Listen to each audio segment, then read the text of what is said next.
જય શ્રી જગન્નાથ. પ્રિય ભક્તો, આપ સૌનું હાર્દિક સ્વાગત છે. આજે આપણે અષાઢ સુદ બીજના પાવન દિવસની મહિમા અને ભગવાન શ્રી જગન્નાથજીની કૃપાથી જોડાયેલી એક અત્યંત પવિત્ર અને પ્રેરણાદાયક કથા સાંભળવાના છીએ. માન્યતા છે કે જે ભક્ત અષાઢી બીજના દિવસે શ્રદ્ધાપૂર્વક ભગવાન જગન્નાથજીનું સ્મરણ કરે છે, પૂજન કરે છે અને આ કથા સાંભળે છે, તેના જીવનમાંથી દુઃખ, દરિદ્રતા અને વિઘ્નો દૂર થાય છે. ભગવાન તેના ઘરમાં સુખ, શાંતિ અને સમૃદ્ધિનો આશીર્વાદ વરસાવે છે. તો આવો, પૂર્ણ શ્રદ્ધા અને ભક્તિભાવ સાથે શ્રી જગન્નાથજીનું સ્મરણ કરીએ અને અષાઢી બીજની પવિત્ર કથા શરૂ કરીએ. પ્રાચીન સમયમાં એક નાનકડા ગામમાં ગોપાલદાસ અને તેની પત્ની ગંગા રહેતા હતા. બંને ભગવાનના પરમ ભક્ત હતા, પરંતુ ગરીબીના કારણે જીવન ખૂબ મુશ્કેલીમાં પસાર થતું હતું. ઘણીવાર ઘરમાં એક સમયનું ભોજન પણ મળતું નહોતું. છતાં બંને ક્યારેય ભગવાન પરનો વિશ્વાસ છોડતા નહોતા. એક દિવસ ગામમાં એક મહાત્મા આવ્યા. તેમણે ગામ લોકોને અષાઢી બીજના વ્રતનું મહાત્મ્ય સમજાવ્યું. તેમણે કહ્યું કે આ દિવસે ભગવાન જગન્નાથ, બળભદ્ર અને સુભદ્રાજીની ભક્તિ કરવાથી જીવનના કષ્ટો દૂર થાય છે અને ભગવાનની વિશેષ કૃપા પ્રાપ્ત થાય છે. ગોપાલદાસ અને ગંગાએ નક્કી કર્યું કે તેઓ પણ સંપૂર્ણ શ્રદ્ધાથી આ વ્રત કરશે.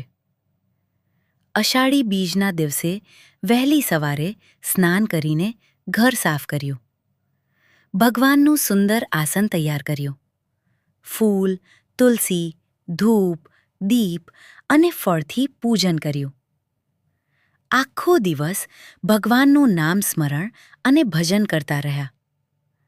સાંજે તેમણે કથા સાંભળી, ગરીબોને અન્નદાન કર્યું અને ભગવાનને પ્રાર્થના કરી કે તેમના ઘરમાં હંમેશા ધર્મ, શાંતિ અને સંતોષ રહે.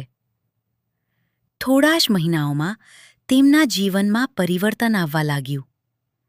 પાક સારો થયો, આવક વધી, પરિવાર ખુશહાલ બન્યો.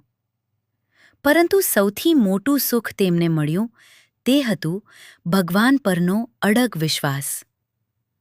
ગામના બીજા લોકોએ પણ આ ચમત્કાર જોઈને અષાઢી બીજનું વ્રત કરવાનું શરૂ કર્યું. ધીમે ધીમે આખું ગામ ભક્તિ અને સદાચારના માર્ગે આગળ વધ્યું.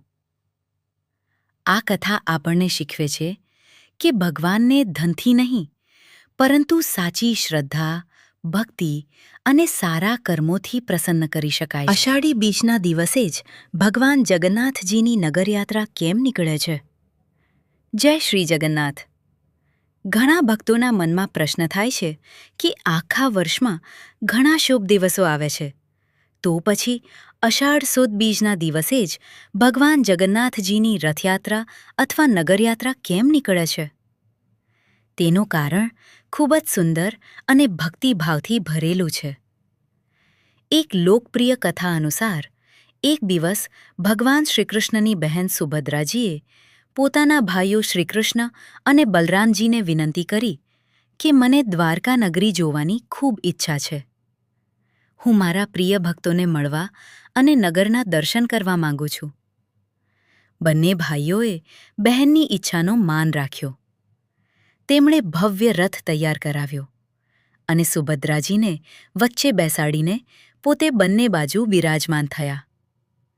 ત્યારબાદ ત્રણેય ભાઈ બહેન આખા નગરમાં ફર્યા.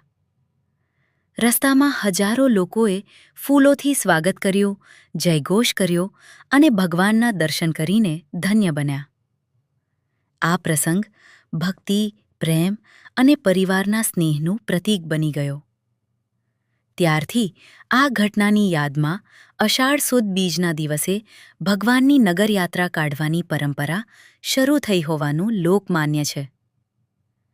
જગન્નાથ સંપ્રદાયની મુખ્ય પરંપરા અનુસાર આ જ દિવસે ભગવાન જગન્નાથ, બલભદ્ર અને સુભદ્રાજી પોતાના રથમાં બેસીને ગુંડીચા મંદિરે જાય છે. આ યાત્રા ભગવાન પોતાના ભક્તો સુધી જાતે પહોંચે છે તેનો સંદેશ આપે છે. આ રથયાત્રા આપણને શીખવે છે કે ભગવાન માત્ર મંદિરમાં જ નથી રહેતા, પરંતુ પોતાના ભક્તોના સુખ-દુઃખ જાણવા માટે તેમના દ્વાર સુધી આવે છે. ભગવાનની કૃપા દરેક માટે સમાન છે, ગરીબ હોય કે ધનિક, નાનો હોય કે મોટો.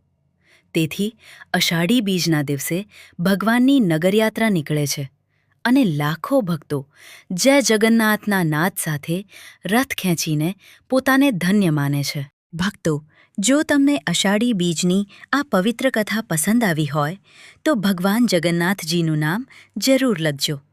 જય જગન્નાથ.